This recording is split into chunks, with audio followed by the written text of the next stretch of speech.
आज हम 15 अगस्त मना रहे हैं, यानी कि हम आज़ादी के 80वें वर्ष में कदम रख चुके हैं। और ये आज़ादी जब भी हम जिक्र के तौर पर करते हैं, चाहे 26 जनवरी का दिन हो या 15 अगस्त का दिन हो, जब भी हम याद करते हैं तो ऐसा लगता है कि उन शहीदों को नमन किया जाए, उनकी कुर्बानियों को नमन किया जाए और उन्हें भावपूर्ण श्रद्धांजलि अर्पित की जाए। लेकिन ये आज़ादी, ये खुला आज़ाद भारत सिर्फ हमें शहीदों की कुर्बानियों से नहीं मिला। कुछ ऐसे आंदोलनकारी भी हैं जिनकी शहादत से, जिनकी कुर्बानियों से आज हम इस आज़ाद भारत में खुले आसमान में सांस ले पा रहे हैं और हम अपने मुद्दों और हम अपने हक और इसको लोकतांत्रिक अधिकार समझकर आज भी हम जीवित हैं और ये लोकतंत्र भी हमें जीवित रखता ही है। और आज इसी पर हम लोग बातचीत करेंगे और इस खास अवसर पर हमारे साथ एक ऐसी शख्सियत जुड़ी है जिनका इतिहास स्वतंत्रता से जुड़ा हुआ है, जिनका इतिहास उस आंदोलन से जुड़ा हुआ है जो कि आज इस आज़ाद भारत की नींव का एक हिस्सा बन चुका है। हम बात कर रहे हैं शहीद तारादत्त सेमवाल जी की, जो कि एक स्वतंत्रता संग्राम आंदोलनकारी हैं।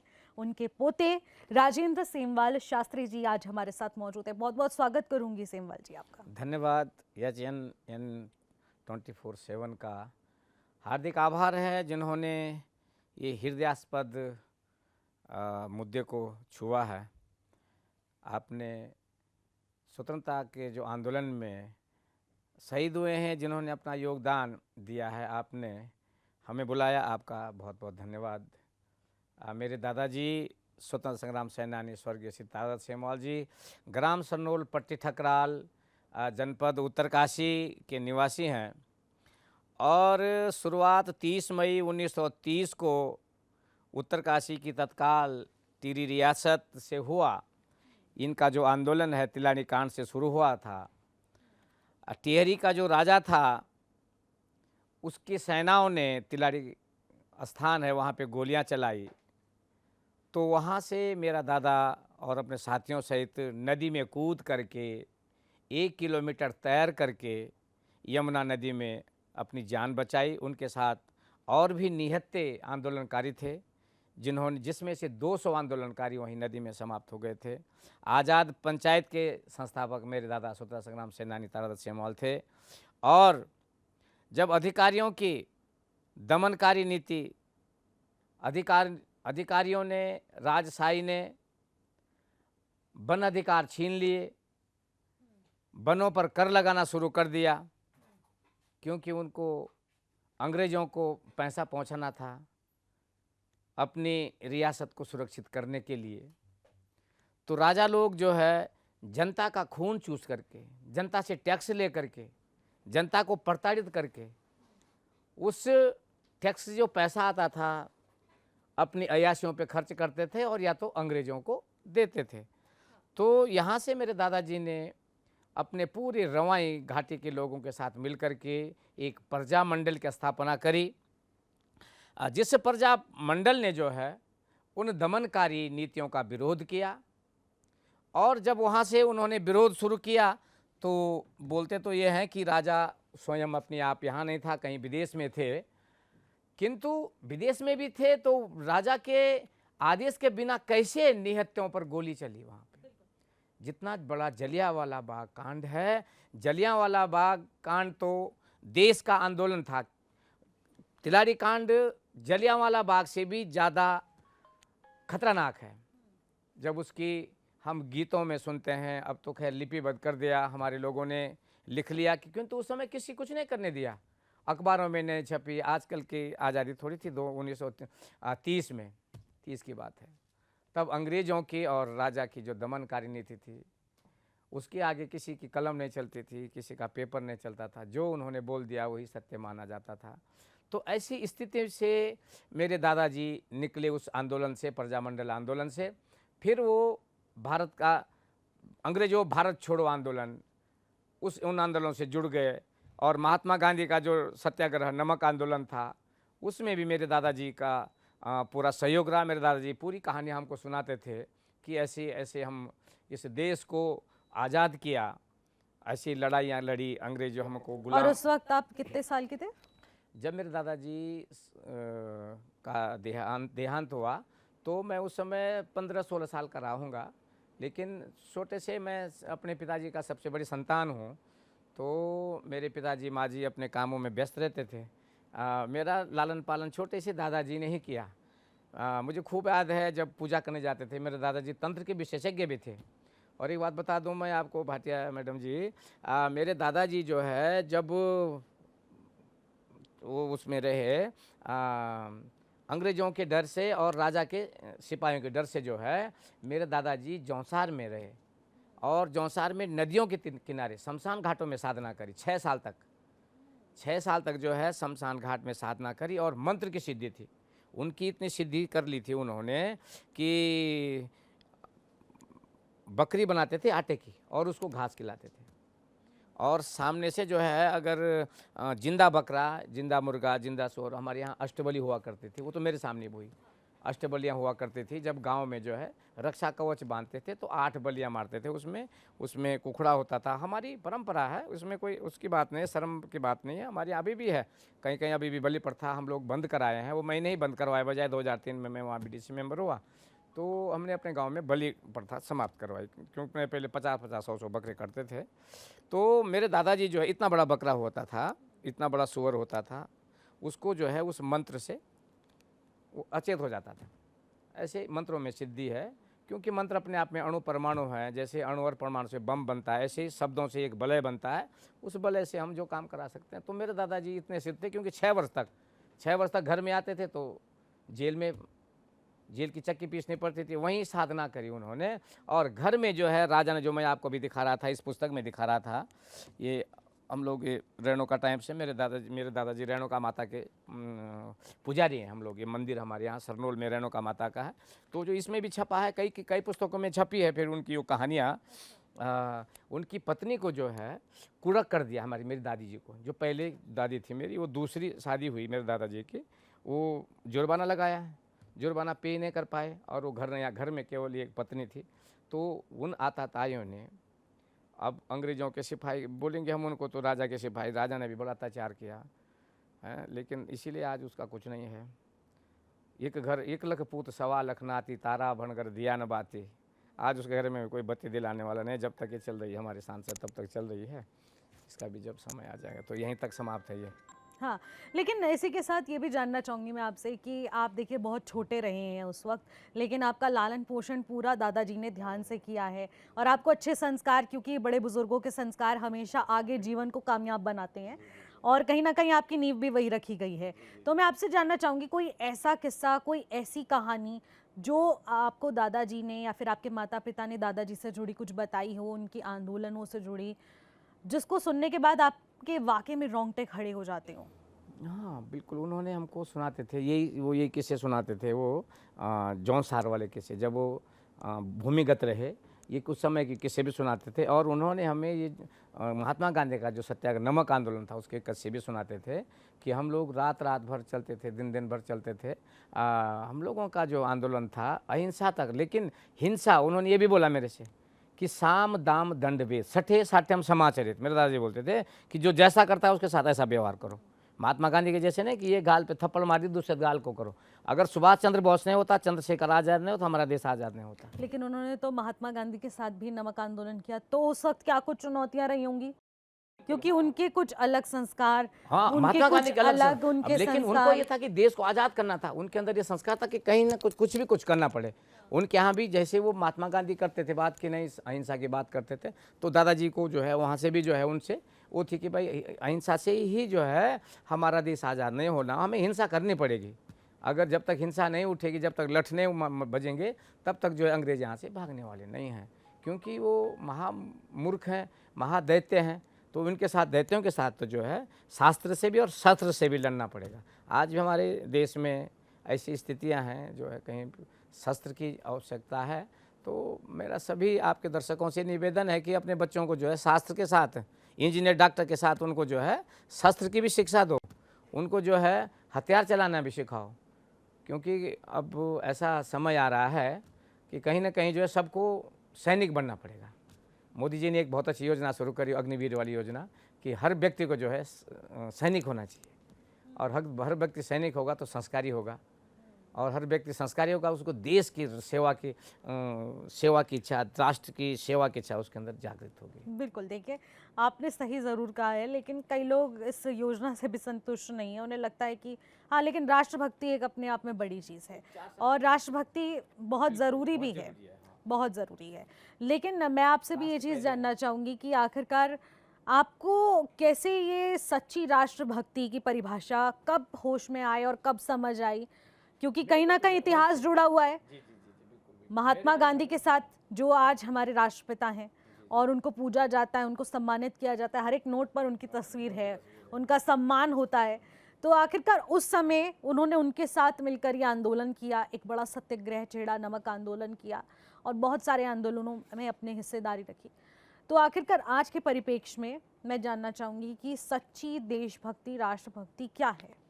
आप क्या कहना चाहेंगे? देखिए, सच्ची राष्ट्रभक्ति तो ये है कि बिल्कुल निस्वार्थ भाव से अपने राष्ट्र के लिए, अपने देश के लिए आदमी काम करे, अपने स्वार्थ के लिए नहीं कि नहीं मेरे नौकरी नहीं लगी, मेरे को राज्य मंत्री नहीं बनाया तो मैं देश के साथ नुकसान करूं, राष्ट्र का कहीं नुकसान करूं।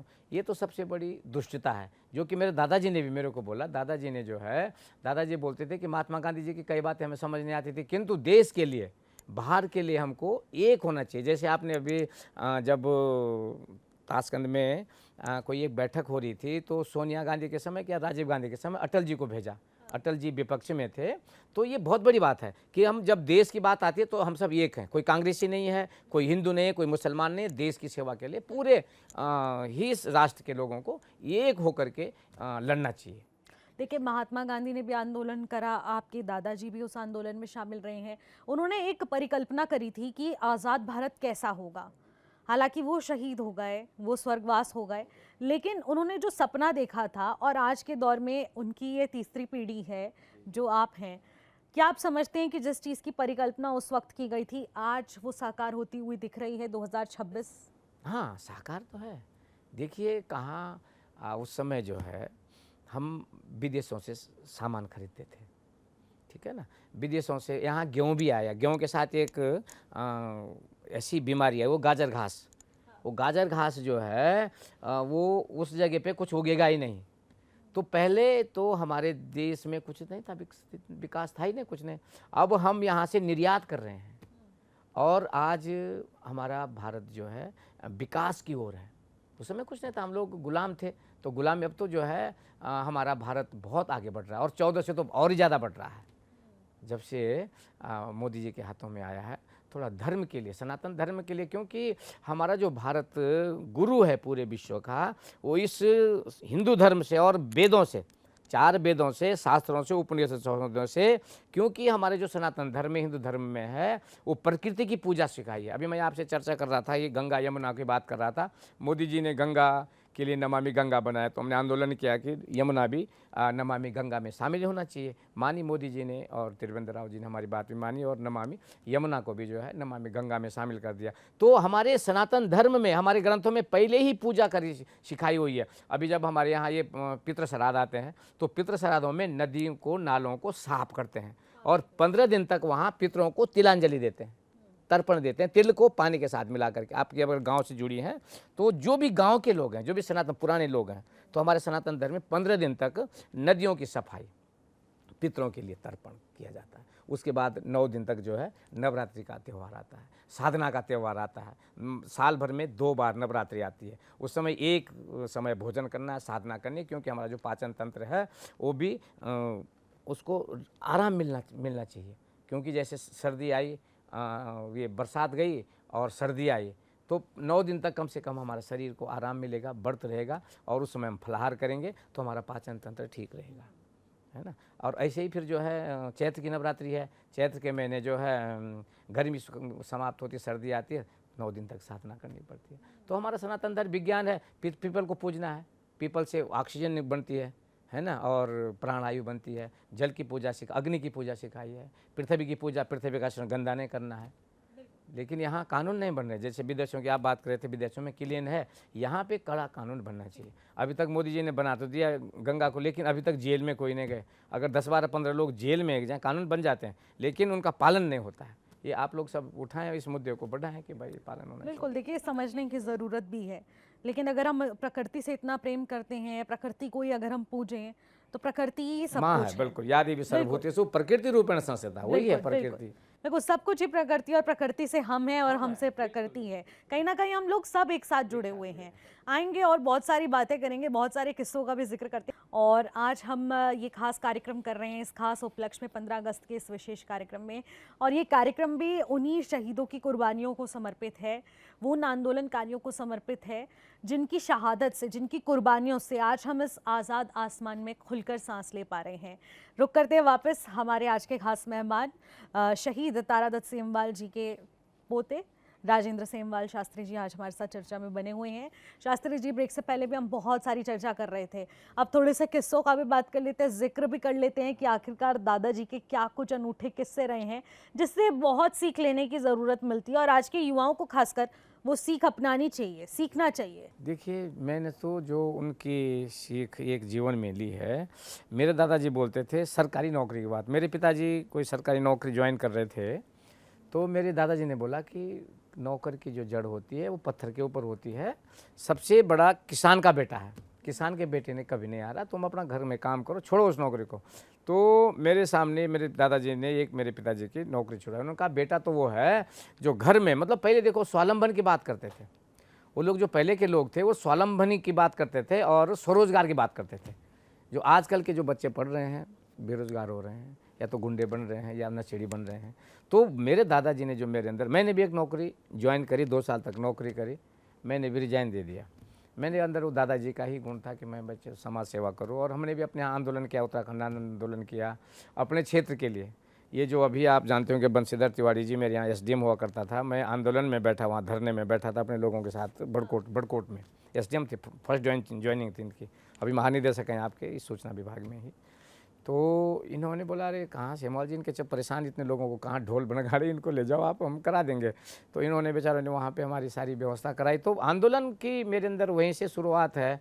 और बजाय मैं तो कथा करने भी जाता हूँ, तो वहाँ अभी पिथौरागढ़ में जो है कोई सड़क पे बिठा दिया लोगों को, मैंने कहा भाई यहाँ पे आंदोलन करो तब जाके तुम्हारा काम होगा। बिना यानी कि रियासत में ही सिर्फ हाँ, आपको ये सेमवाल सरनेम नहीं मिला है, हाँ, खून में भी वही चीज है बिल्कुल, कि बिल्कुल, राष्ट्र को समर्पित रहें, समाज हाँ, की सेवा बिल्कुल, करें। किसी की बात से जैसे हम- दादाजी करते थे वैसे ही आप अभी इस वक्त आंदोलन, आप उत्तराखंड आंदोलन में भी जी, अपना हिस्सा दे चुके हैं, बहुत सर्वश्रेष्ठ दे चुके हैं। बिल्कुल सही कह रही हूँ मैं? हाँ सही कह रहे हैं आप, बिल्कुल। जंतर मंतर से लेकर के उत्तरकाशी से लेकर के काफ़ी हम लोगों ने कोई आंदोलन आपका अनूठा किस्सा जो कि आप रिलेट कर पाए कि हाँ दादाजी ने भी उस वक्त ये किया था, और जब मैं उत्तराखंड के आंदोलन में शामिल था तो कहीं ना कहीं मुझ में भी वो झलक देखने को मिली है। अब जब हम यहाँ पे आंदोलन करने आते थे देहरादून में शहीद स्थल पर, तो लोग हंसते थे हमारे लिए, इन पहाड़ियों का राज्य कहाँ बनेगा, नहीं बनेगा, मतलब हमने भी नहीं सोचा था कि मिलेगा।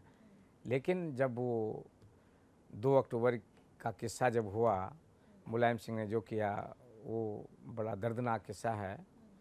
उस दिन हम लोग भी साथ में थे, लेकिन हम थोड़ा पहले निकल गए थे, दिल्ली पहुंच गए थे। उसके बाद वो उन्होंने वो मुजफ्फरनगर कांड हुआ, तो बड़ा दुर्भाग्य था। उस समय हम लोग नहीं सोचते थे, हमने कहा ऐसे ही अच्छा, क्योंकि अब मैं शुरू से यहाँ पे जो है जेल में उत्तरकाशी में आंदोलन में जाता था, तो मुझे थाने में नहीं रखते थे, क्योंकि मैं पहले से ही ऐसा पूजा पाठ हूँ, तो थानेदार मुझे वहाँ कैलाश आश्रम में भेज देते थे कि पंडित जी यहाँ भूखे रहेंगे। तो अभी लोगों ने जब वो आया कि जो लोग 7 दिन रहे भूखे, उन्हीं की, मैंने कहा भाई हमको पेंशन नहीं चाहिए। हमने कहा सभी लोगों ने आंदोलन किया, हमने ये कहा कि सभी उस समय तो 3 साल तक लगातार, और 1 साल 5 महीने तक तो यहाँ जो कर्मचारी थे उन्होंने भी तनख्वाह नहीं ली। इतना बड़ा आंदोलन हुआ साहब, ऐतिहासिक आंदोलन हुआ, और उसमें कर्मचारी से लेकर के आम नागरिक से लेकर के किसान से लेकर के सारे लोगों ने उस आंदोलन को बढ़ चढ़ कर भाग लिया। तो तब जा कर के उत्तराखंड मिला। वो एक पूरा जैसे देश के लिए जो आंदोलन लड़ा, उसमें जितने लोग शहीद हुए, इसमें भी उत्तराखंड आंदोलन में भी ऐसे बहुत लोग शहीद हुए हैं। तो उस समय का भी प्रभु की इच्छा है कि आज हम लोग, उस समय सोचा नहीं था कि ऐसा भी होगा, ये उत्तराखंड अलग होगा, लेकिन हो गया, क्योंकि असंभव तो कुछ नहीं है, सब संभव है अगर आदमी जो है तमन्ना से और तन मन धन से कोई काम करे, तो सब संभव है, असंभव कुछ नहीं। बिल्कुल। देखिए 15 अगस्त की जब सुबह होती है या 26 जनवरी कह लीजिए आप, तब उस वक्त हमें शहीदों की याद ज़रूर आती है और हम शहीदों को नमन भी करते हैं और हम छुट्टी मनाते हैं, कई लोग पतंग उड़ाते हैं, सब अपने अपने तरीके से इस आज़ादी के पर्व को मनाते हैं। लेकिन आखिरकार वो लोग, वो परिवार कैसे इस पर्व को मनाता है और कैसे इस दिन को याद करता है जब उसी के परिवार का एक हिस्सा कहीं ना कहीं इस आज़ादी की लड़ाई में शहीद हुआ है, इस आज़ादी की लड़ाई में उसका कहीं ना कहीं योगदान रहा है।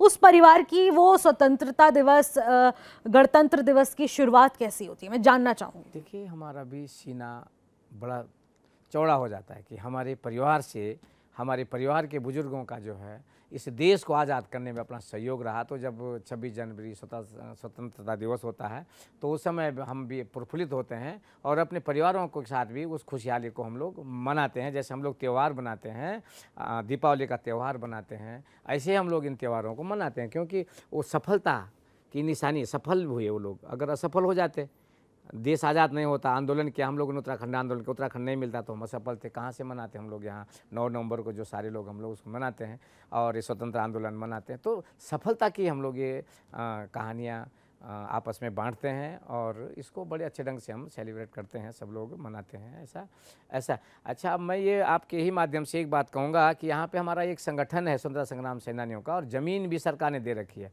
लेकिन उस पर अभी तक जो है भवन खड़ा नहीं हुआ। सरकार ने अभी तक उसको पैसा भी, मैं कल परसों में मुख्य सचिव से या मुख्यमंत्री से मिलूँगा इस विषय में। वहाँ पे तहसील के पास में जहाँ कोर्ट है वहाँ पे बनना था। जो हमारा ये था कि जो यहाँ उत्तराखंड के स्वतंत्रता संग्राम सेनानी हैं, बूढ़े बेचारे इलाज कराने आते तो वहाँ पे रहें, वहाँ एक गेस्ट हाउस हो। एक तो ज़मीन बन गई थी, लेकिन वहाँ पे एक भवन नहीं बन पाया अभी तक जो है। उसका भूमि पूजन तो हो गया था, लेकिन चलिए अब ये सिस्टम का है, यहाँ पे ढीला है हमारा सिस्टम काम करने में। नहीं, बिल्कुल भी ढीला नहीं है, सम्मान तो किया जाता है पूर्णतः। और 15 अगस्त हो या 26 जनवरी हो, हर पर्व में उन शहीदों को नमन भी किया जाता है, उनकी शहादत को याद किया जाता है। और हम जैसे सभी लोग बहुत गर्व महसूस करते हैं कि उनकी शहादत की वजह से, उनकी कुर्बानियों की वजह से आज हम इस खुले मंच का इस्तेमाल कर पा रहे हैं और इस खुले आसमान में हम खुलकर सांस ले पा रहे हैं। लेकिन आपको कैसा फील होता है, क्योंकि आप तीसरी पीढ़ी हैं और आप उनके पोते हैं, तो आपको कैसा लगता है कि आखिरकार जब आप बाहर निकलते हैं और लोग जानते हैं कि हाँ, आपके दादाजी उस समय इस देश की आज़ादी की लड़ाई में मौजूद थे, उनका एक बहुत बड़ा योगदान था, तो कैसा इंटरेक्शन रहता है पब्लिक के बीच में? बहुत ही सुंदर, बहुत ही अच्छा रहता है, गुड फील रहता है हमें भी। जैसे ही पिछली बार दूरदर्शन ने बुलाया है, एक बार कभी राज्यपाल बुला लेते हैं भोजन पे, तो हम भी अपने आप को धन्य समझते हैं कि ऐसे बुजुर्गों के यहाँ हमने जन्म लिया। ऐसे जो हमारे जो जन्मदाता लोग हैं, उनकी कृपा से हमें भी जो है कहीं पे सम्मान मिल रहा है, तो हमें भी आनंद की प्राप्ति होती है, आनंद की विभूति होती है। तो ऐसा लगता है कि हम भी उनके पदचिन्हों पे चलें, कोशिश करते हैं कि हम लोग भी उनके पदचिन्हों पे चलें। कोई भी इस देश में, इस प्रदेश में कोई भी दुखी न रहे। हम अपने तरफ से प्रयास करते हैं कि किसी न किसी की हो सके मदद हो, किसी को कष्ट न पहुँचे, मतलब हमारी वाणी से भी हिंसा न हो, किसी को ऐसा प्रयास करते हैं हम लोग। पूरे जितने भी यहाँ स्वतंत्रता संग्राम सेनानी के परिवार हैं, यहाँ हमारा संगठन है, हर साल हमारा सम्मेलन भी होता है यहाँ पे, देहरादून में होता है, जिलों में है जो हमारे संगठन के लोग हैं। हाँ, और आपने एक बात का और जिक्र किया था कि हाँ, कि बहुत सारे ऐसे पर्व हैं और बहुत सारी ऐसी चीज़ें हैं, उनकी स्मृति में भी पांडव नृत्य का आयोजन किया जाता है जो आपकी दादाजी की याद में। मैं चाहूँगी कि आप एक बार उसका भी जिक्र करें कि आखिरकार कैसे उनकी याद में इस कार्यक्रम का आयोजन होता है, इस भव्य पांडव नृत्य का आयोजन होता है, क्या है इसके पीछे की सोच? दरअसल में ऐसा है कि अपने क्षेत्र में मैं थोड़ा सामाजिक क्षेत्र में जुड़ा हूँ और आंदोलन से जुड़ा हूँ, तो काफ़ी हमारी जो पीढ़ी है, हमारे बच्चे जो हैं भूल जाते हैं कि किस किस ने आंदोलन किया। तो इन तिलाड़ी शहीदों के मेले पे, हालांकि सरकार भी करती है, वहाँ पे मेला करती है जैसे यहाँ पे होता है, तो जहाँ पे जो शहीद हुए हैं वहाँ पे एक कुछ इतिश्री करके चले जाते हैं। वो तिलाड़ी शहीद के कांड, वो नदी के किनारे है वो। तो हमने इसको थोड़ा सा एक विस्तृत रूप कि भाई सभी लोग जाने इसको, और इस के 2014 से तरुण विजय जी सांसद हुए थे, उनको मैंने पहली बार बुलाया था सम्मान कराने के लिए। तो जो उस क्षेत्र में, हमारे क्षेत्र में, रवाई के क्षेत्र में IAS बनते हैं, PCS बनते हैं, तो इनकी स्मृति में स्वतंत्रता जो ये मरे हैं हमारे यहाँ के जो स्वतंत्र तिलारी शहीद के जो शहीद हैं, उनकी स्मृति में हम लोग वहाँ पे सम्मान करवाते हैं और पांडव नृत्य कराते हैं। 2-3 दिन का मेला कराते हैं, जो वहाँ की लोकल एक्टिविटी है, लोकल कल्चर है। पांडव नृत्य हो गए, तांदी नृत्य हो गए, छोपती हो गया, छाछड़ी हो गया, ऐसे करके जो संस्कृति हमारी लुप्त हो रही है, इस बहाने से उसका भी जीर्णोद्धार हो रहा है किस्म से। और जो लोग वहाँ से बढ़िया काम कर रहे हैं, जैसे कोई डिस्ट्रिक्ट टॉप आ गया बच्चा, आईएएस में निकल गया, पीसीएस में निकल गए, तो उनको हम लोग ये स्वतंत्रता संग्राम सेनानी सम्मान। तो कहीं ना कहीं वहाँ से ये रेणुका जी वाली कहानी कहीं ना कहीं जुड़ी हुई है और उनकी स्मृति में इसीलिए पांडव नृत्य कराया जाता है और यहाँ पर पूजा अर्चना होती है। और इस भव्य मेले के ज़रिए वो आपने बताया जैसा कि तिलाड़ी कांड से जुड़े वो उन तमाम वीर सैनिकों को श्रद्धांजलि सुमन अर्पित किए जाते हैं। बहुत बहुत अच्छा लगता है और एक गर्व महसूस होता है, एक अलग ही अनूठा अद्भुत सी चीज़ महसूस होती है। और आप एक ऐसी पीढ़ी हैं जो कि उस विरासत को आगे लेकर जा रहे हैं और कहीं ना कहीं आप भी उस चीज़ को फील कर पा रहे हैं। बहुत बहुत शुक्रिया आपका हमारे साथ जुड़ने के लिए और इस चर्चा में शामिल होने के लिए, अपना कीमती समय देने के लिए। धन्यवाद। तो अभी आप सुन रहे थे शास्त्री जी को और उनसे हमने बहुत सारे विषयों पर बातचीत की। उनके दादाजी की आखिरकार उस श्रद्धांजलि की कहानी और आखिरकार उन्होंने क्या कुछ योगदान इस देश को आज़ाद करने में दिया, वो सब हमने बखूबी सुना। और हमें महसूस होता है, वो गर्व महसूस होता है कि आखिरकार हमारे वो वीर जवान, हमारे वो आंदोलनकारी किस तरीके से आज इस आज़ाद भारत के सपने को पूरा करने के लिए, अपनी शहादत देने के लिए एक बार भी नहीं सोचे और उन्होंने इतना बड़ा योगदान दिया। उन सभी वीर सैनिकों को, आंदोलनकारियों को एचएन की टीम की ओर से भी श्रद्धांजलि अर्पित करते हैं और आज के इस खास त्योहार, खास पर्व पर उन सभी को याद किया जा रहा है। बहुत बहुत शुक्रिया आपका हमारे साथ जुड़ने के लिए। तो फिलहाल मुझे दीजिएगा इजाज़त, नमस्कार।